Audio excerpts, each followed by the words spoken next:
오늘은 이사야 49장 14절부터 50장 3절 말씀에 근거하여서 남 탓이라는 제목으로 하나님의 말씀을 나누고자 합니다. 여러분은 혹시 남 탓을 해본 경험이 있으십니까?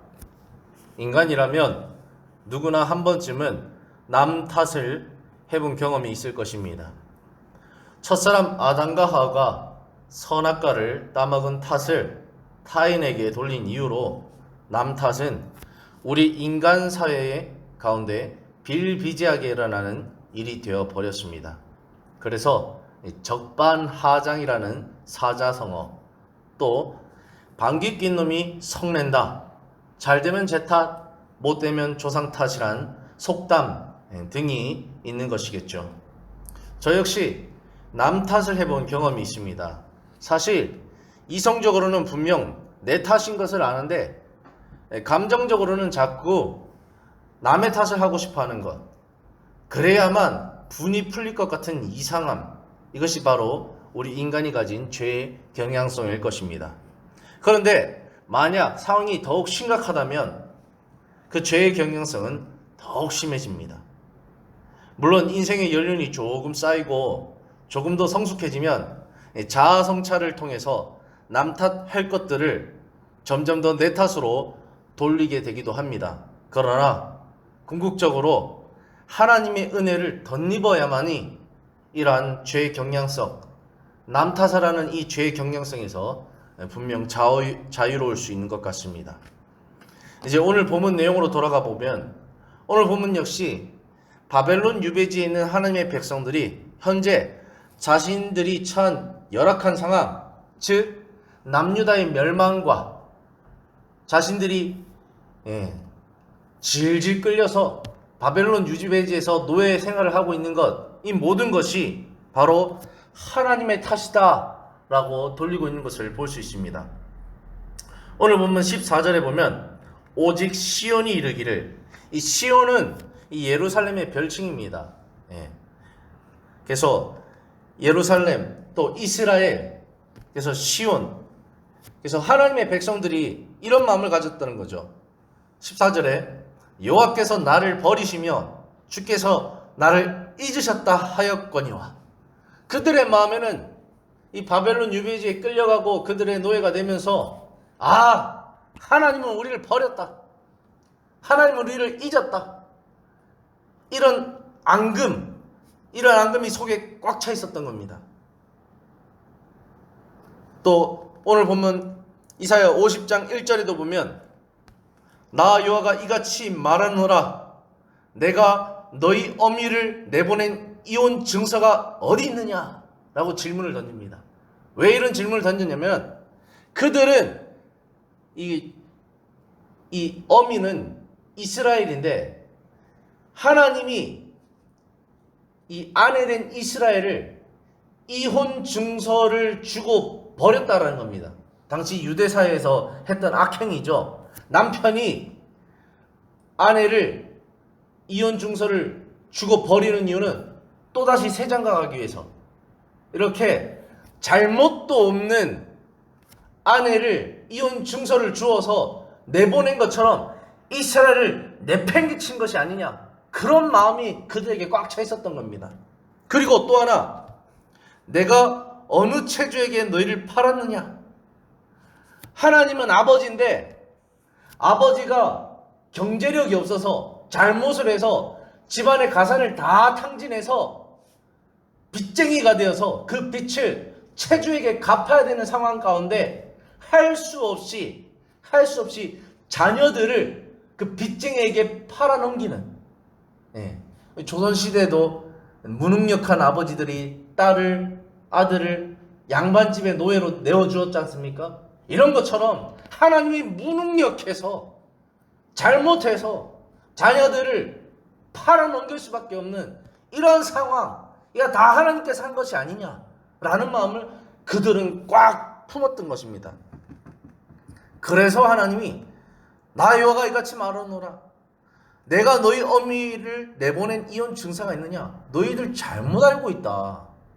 나는 이혼 증서를 써준 적이 없다. 다시 말하면 이혼을 한 적이 없다는 겁니다.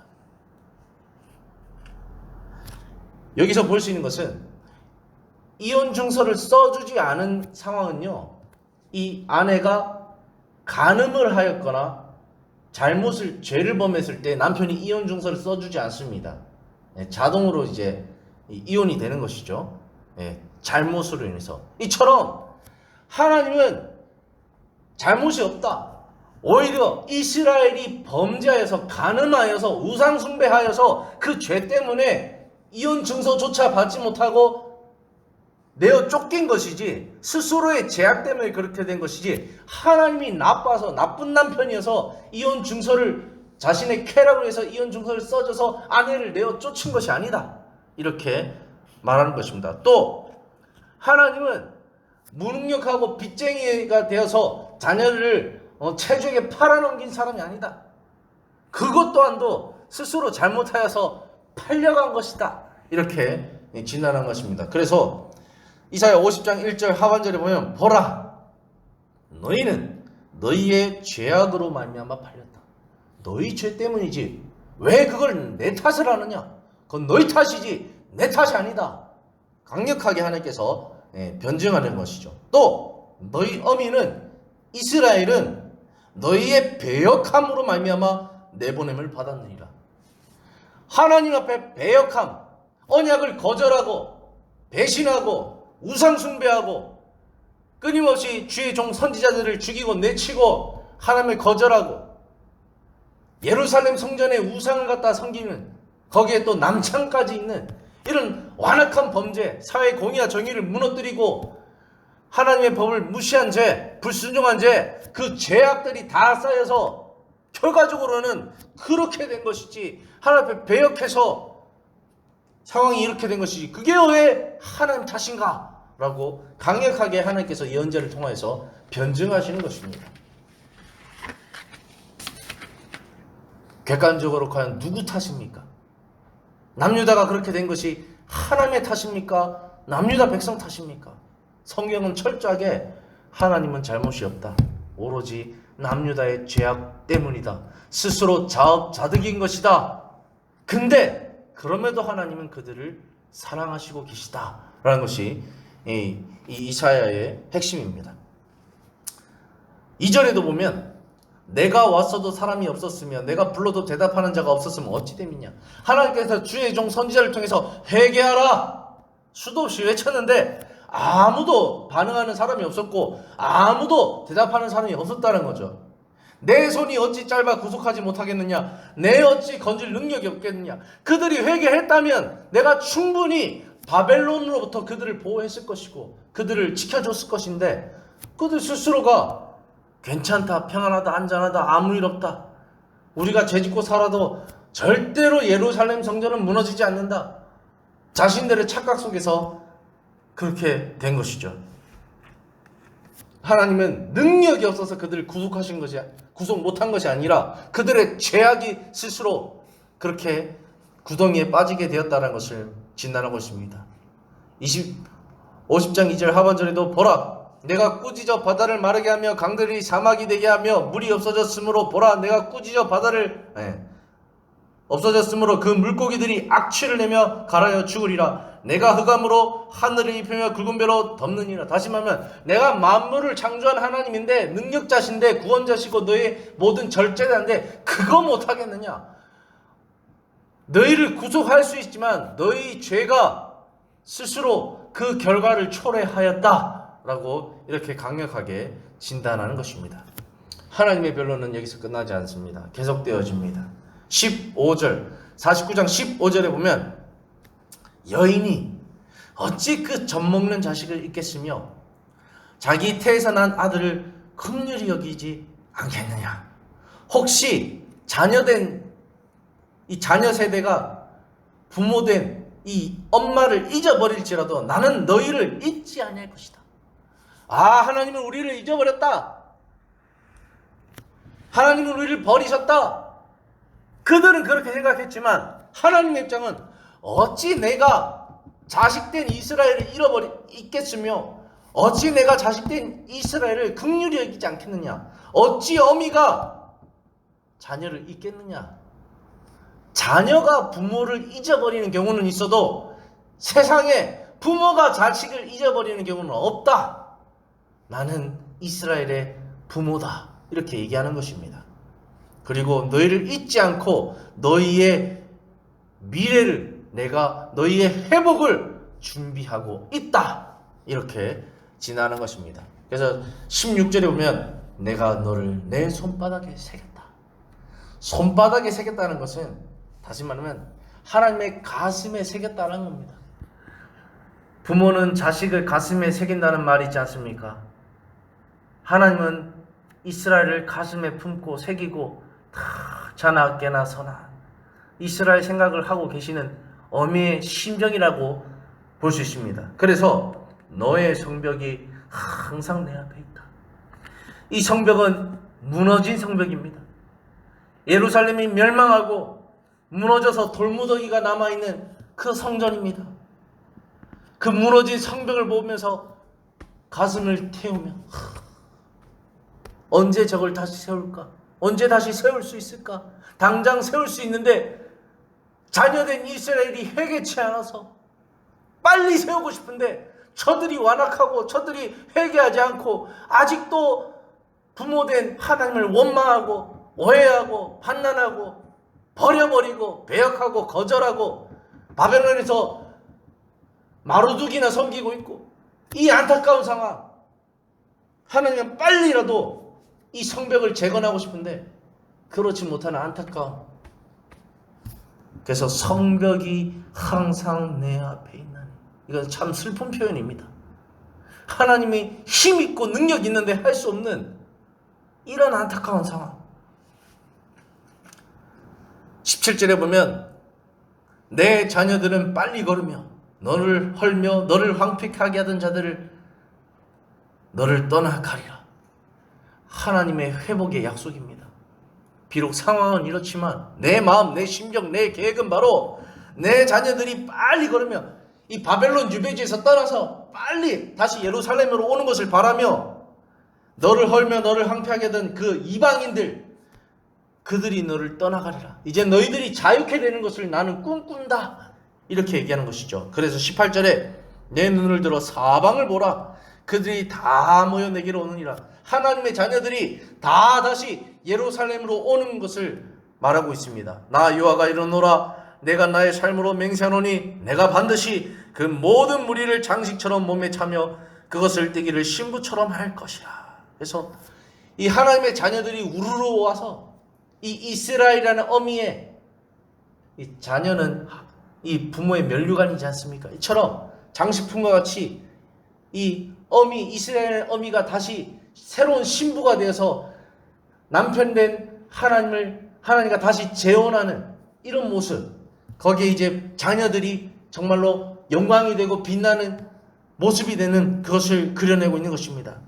그래서 흩어졌던 하나님의 자녀들이 거국 이스라엘로 돌아올 것을 말씀하는 것입니다. 19절에 이는 내 황폐하고 적막한 곳들과 내 반멸을 당했던 땅이 이제는 주민이 많아 좁게 될 것이다. 얼마나 많이 돌아왔는지, 하나님의 능력과 은혜 가운데 얼마나 이제 해방되어서 자유민이 되어서 돌아왔는지, 예루살렘이 비좁다는 겁니다. 너무 많이 와서 비좁게 될 것이다. 너를 삼켰던 자들이 멀리 떠날 것이다. 이렇게 말하고 있습니다. 그래서 이 남유다가 멸망하고 엉뚱한 사람들이 예루살렘에 머물며 살고 있는데, 이제 하나님의 자녀들이 돌아와서 그들을 다 내어쫓고 하나님의 자녀들이 그곳에서 번성할 것을 이렇게 말씀하시는 것입니다. 20절에도 자식을 잃었을 때에 낳은 자녀가 후일에 내 귀에 말하기를 이곳이 내게 좁으니 넓혀서 내가 거주하게 하라 하리니. 그래서 예루살렘이 비좁은 상황, 그만큼 하나님의 회복이 큰 상황, 그것을 뜻합니다. 21절에도 그때 내가 내 마음에 이르기를 누가 나를 위하여 아들을 낳았는고. 나는 자녀를 잃고 외로워졌으며, 여기서 나는 이스라엘입니다. 나는 자녀를 잃고 외로워졌으며 사로잡혀 유리하였거늘 이들을 누가 양육하였는고. 나는 홀로 남았거늘 이들은 어디서 생겼는고 하리라. 이스라엘이 어미인데 자녀들을 다 잃었어요. 다 죽었다라는 것이죠. 근데 내가 낳지도 않았던 자녀들이 돌아오고 그들이 어떻게 이렇게 장성하게 양육해서 잘 컸는지 어떻게 이렇게 기이한 일이 있을 수 있겠느냐 이렇게 질문을 던지는 것입니다. 좀 이해가 안 될 수 있어서 쉬운 성경으로 다시 한번 읽어드리면 그때에 내가 스스로 말하기를 누가 나에게 이 모든 자녀를 낳아주었는가? 하나님이 낳아주셨죠. 많은 자녀들이 죽고 살아남은 자들은 포로로 끌려가서 나 홀로 남겨졌다. 그런데 이 아이들이 다 어디서 왔는가? 누가 이 아이들을 길렀는가? 하나님이 낳고 하나님이 기르고 하나님이 양육하고 하나님이 보호하셨다는 겁니다. 이 모든 것이 하나님이 하셨구나. 이것을 드러낸 것입니다. 하나님께서는 계속해서 자신이 이루실 이스라엘의 회복에 관하여서 언급하십니다. 22절에도 주 여호와가 이같이 이르노라. 내가 문나라를 향하여 나의 손을 들고 민족들을 향하여 나의 기치를 세울 것이라. 여기 기치는 깃발입니다. 그들이 내 아들들을 품에 안고 내 딸들을 어깨에 메고 올 것이다. 하나님이 깃발을 두 번 꽂아요. 처음 깃발은 딱 꽂았을 때 이방인들을 불러 모읍니다. 그 깃발로 뭐하러요? 남유다를 멸망시키려고 깃발을 딱 꽂고 이방인들아 와서 예루살렘을 쳐라. 이 깃발을 보고 와서 예루살렘을 쳐라. 왜죠? 죄 때문에, 그들의 죄악 때문이죠. 이제는 심판의 깃발이 아니라 회복의 깃발을 꽂고 이제는 이방인들로 하여금 너희가 내 자녀들을 데리고 이 이스라엘 땅으로 나아오라. 이제 다시 한번 몰려드는 상황, 회복으로 몰려드는 상황을 그려내고 있는 것입니다. 그들이 이방 민족들이 내 아들들을 품에 안고 내 딸들을 어깨 메고 올 것이다. 그래서 하나님의 이 구원 회복 계획을 도울 것이다 라고 말하는 것입니다. 23절에도 왕들은 내 양부가 되며 왕비들은 내 유모가 될 것이며, 이방인들이죠. 그들이 얼굴을 땅에 대고 내게 절하며 내 발에 티끌을 핥을 것이니 이제는 너희가 이방인의 종로로 타였다면 이제는 이방인들이 너희의 종이 되리라. 상황이 역전되리라. 내가 나를 여호와인 줄 알리라. 나를 바라는 자는 수치를 당하지 아니하니라. 너희가 이전에는 수치를 당하였지만 이제는 수치를 당하지 아니하리라. 왜냐하면 나 여호와가 너의 보호자가 너의 구속자가 될 것이기 때문이다 라고 말하는 것입니다. 너무 놀랍죠. 그런데요, 이 바벨론 유배민들은요, 이렇게 예언자를 통해서 하나님께서 이렇게 구원의 메시지, 회복의 메시지를 전하고 있는데 이것에 대해서 쉽게 받아들이지 못합니다. 그들은 오히려 설마 그런 일이 있겠느냐, 하나님을 의심하고 하나님에 대해서 질문을 던집니다.